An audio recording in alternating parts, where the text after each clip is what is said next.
नमस्कार, जय हिंद। आई हिंदी चैनल से मैं हूं प्रदीप। डेली करंट अफेयर्स की सीरीज़ में आपका बहुत बहुत स्वागत करता हूं। दोस्तों, इसका पीडीएफ डाउनलोड करने के लिए टेलीग्राम ग्रुप का लिंक दिया गया है। आप वहां से ग्रुप को ज्वाइन करके इसका पीडीएफ डाउनलोड कर सकते हैं। और अगर आपने चैनल सब्सक्राइब नहीं किया तो ज़रूर कर लें और बेल आइकॉन को प्रेस करना ना भूलें ताकि नोटिफिकेशन आपको डेली मिलता रहे। चलिए शुरू करते हैं। इसमें हमारा पहला टॉपिक है भारत ऊर्जा आउटलुक 2021। ये जो ऊर्जा आउटलुक जारी किया जाता है, इसमें विश्व के देशों की जो ऊर्जा डिमांड है वो आने वाले कुछ वर्षों में या कुछ दशकों में उनकी प्रवृत्ति कैसी रहेगी, इसके बारे में बताया जाता है। तो इसमें भारत के संदर्भ में भी ये बातें कुछ बताई गई हैं। आइए देखते हैं। इसमें बताया गया कि इस रिपोर्ट के अनुसार 2040 तक भारत की ऊर्जा मांग में वृद्धि दुनिया में सबसे बड़ी होगी। आपको पता है कि हमारे देश में इस समय जनसंख्या ग्रोथ रेट जो है वो काफ़ी ज़्यादा है, मतलब पॉपुलेशन बहुत तेज़ी से बढ़ रही है। विकास गतिविधियाँ, औद्योगिक गतिविधियाँ बहुत ही तेज़ी से बढ़ रही हैं। और सबका सोर्स क्या है?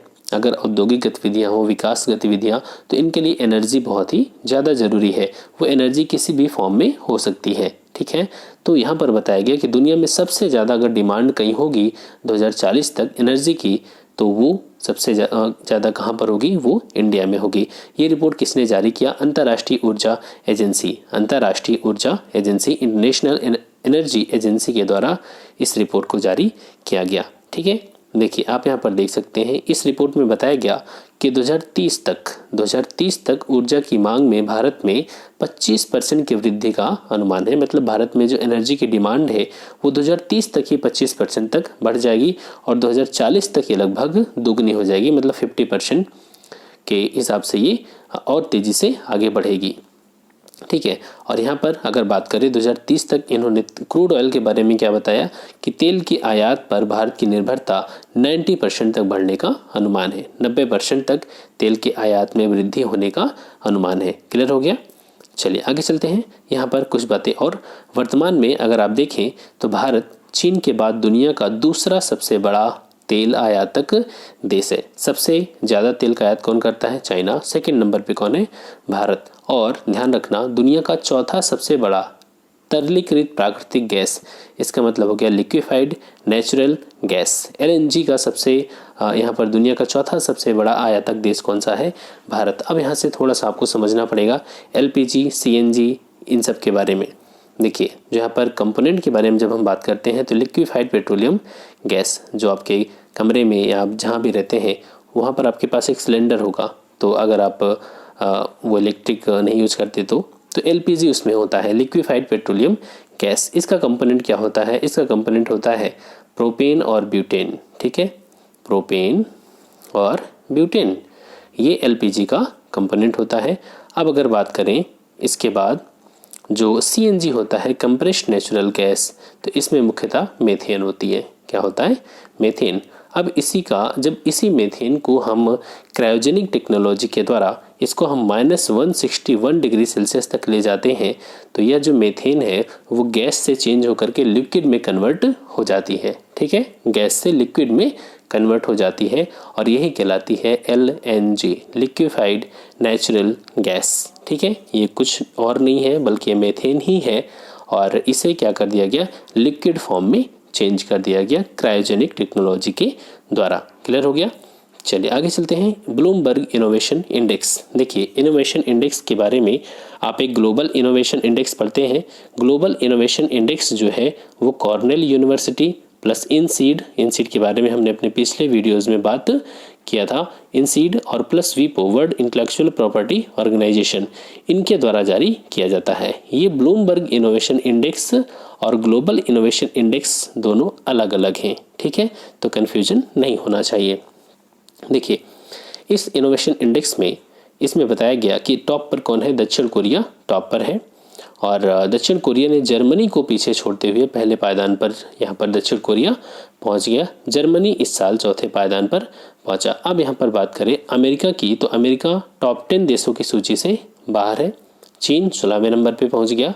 भारत की अगर बात करें तो भारत इस इनोवेशन इंडेक्स में भारत 50वें नंबर पे है और अगर पिछले साल की तुलना करें तो भारत 4 पायदान ऊपर आ गया है। पहले 54वें नंबर पे था और इस बार कहाँ पर पहुँच गया? 50वें नंबर पे। क्लियर? आगे चलते हैं, दुनिया का सबसे पुराना जानवर जीवाश्म भीमबेटका की गुफाओं में पाया गया। ठीक है, तो यहाँ पर भीमबेटका की गुफाएं कहाँ पर है, ये मध्य प्रदेश में है और यहाँ पर दुनिया के सबसे पुराने जानवर का जीवाश्म मिला है। ठीक है, यहाँ पर जो ऑडिटोरियम गुफा है उसकी छत पर ये जीवाश्म पाया गया है। ठीक है, और जो जीव का नाम है वो है डिकिन्सोनिया। क्या, डिकिन्सोनिया। इसका जीवाश्म शायद हो सकता है 17 इंच लंबा जीवाश्म है। आगे चलते हैं कू ऐप के बारे में। कू ऐप अभी देखिए काफ़ी चर्चा में है। आज जब मैं वीडियो रिकॉर्ड कर रहा हूँ तो आज के दिन ही हमारे संचार मंत्री रविशंकर प्रसाद का स्टेटमेंट पार्लियामेंट में आया कि जो सोशल मीडिया कंपनीज़ है, इतनी जैसे ट्विटर है, फेसबुक है, ये भेदभाव नहीं कर सकती हैं। भेदभाव का मतलब, अगर अमेरिका में कैपिटॉल पर हमला होता है तो वो डोनाल्ड ट्रंप का ट्विटर बैन कर देती हैं, ठीक है, कंपनियां। लेकिन भारत में लाल किले पर जब हमला होता है तो वो उनके ट्विटर हैंडल को बैन नहीं करती हैं, उनके नाम से अकाउंट चलता रहता है। तो ये अलग अलग रवैया क्यों? ठीक है, तो इस तरीके से। और अब यहाँ पर क्या हुआ, हमारे बहुत सारे मंत्रियों ने जो ट्विटर है उसको छोड़ करके कू ऐप, जो कि एक देसी ट्विटर ही समझ सकते हैं आप, ट्विटर का एक विकल्प है। ठीक है, तो यहाँ पर हमारे भारतीय राजनेताओं, खिलाड़ियों, अभिनेताओं ने कू ऐप ज्वाइन किया है क्योंकि केंद्र सरकार से और यहाँ पर ट्विटर जैसी कंपनियों से काफ़ी विवाद देखने को मिल रहा है। ठीक है, तो यहाँ पर आप देख सकते हैं कू एक माइक्रो ब्लॉगिंग प्लेटफॉर्म है, ट्विटर के विकल्प के रूप में इसे देखा जा रहा है। 2020 में की शुरुआत में इसे लॉन्च किया गया था। और याद रखना, आत्मनिर्भर ऐप इनोवेशन चैलेंज के रूप में भी, मतलब जब ये चैलेंज हुआ था तो इस चैलेंज को भी इस ऐप ने जीता था। ठीक है, और मन की बात में हमारे प्रधानमंत्री जी ने भी इसकी चर्चा किया था। अगर बात करें कि इसकी स्थापना, मतलब इसकी कू ऐप को डेवलप किसने किया है, तो अपरमेय राधाकृष्णन और मयंक विद्वाट का। ठीक है, इन्होंने इस ऐप को डेवलप किया है। तो कू ऐप क्या है, ट्विटर का ही एक देसी विकल्प है। क्लियर। आगे चलते हैं, सहतूत डैम के लिए समझौता। तो सहतूत डैम के लिए समझौता किस देश के साथ हुआ? 9 फरवरी 2021 को भारत और अफगानिस्तान ने काबुल के पास सहतूत डैम के निर्माण के लिए एक समझौता ज्ञापन पर हस्ताक्षर किया।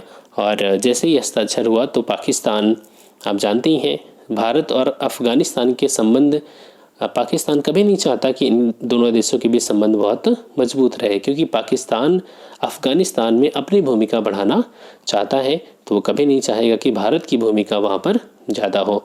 और भारत चाहता है कि हमारी जो नीति है वो अफगानिस्तान के प्रति इतनी अच्छी हो, संबंध हमारे इतने अच्छे रहे कि हम पाकिस्तान को कंट्रोल कर सकें। ठीक है, तो दोनों के बीच जो हित है वो बहुत ही अलग अलग हैं दोनों के। तो देखते हैं यहाँ पर, तो भारत अपने संबंधों को मजबूत करने के लिए क्या क्या कर रहा है। तो यहाँ पर सहतूत डैम का निर्माण भारत करेगा। इससे वहाँ के लोगों को पीने के पानी की सुविधा भी उपलब्ध हो पाएगी। और यहाँ पर $80 मिलियन की मूल्य की ये परियोजना है। ठीक है, आगे चलते हैं। यहाँ पर देख लें, ये काबुल नदी के बेसिन पर बनाया जाएगा। और याद रखना, इससे पहले भी सलमा डैम भारत और अफगानिस्तान के द्वारा ये बनाया गया था, मतलब मिलकर के।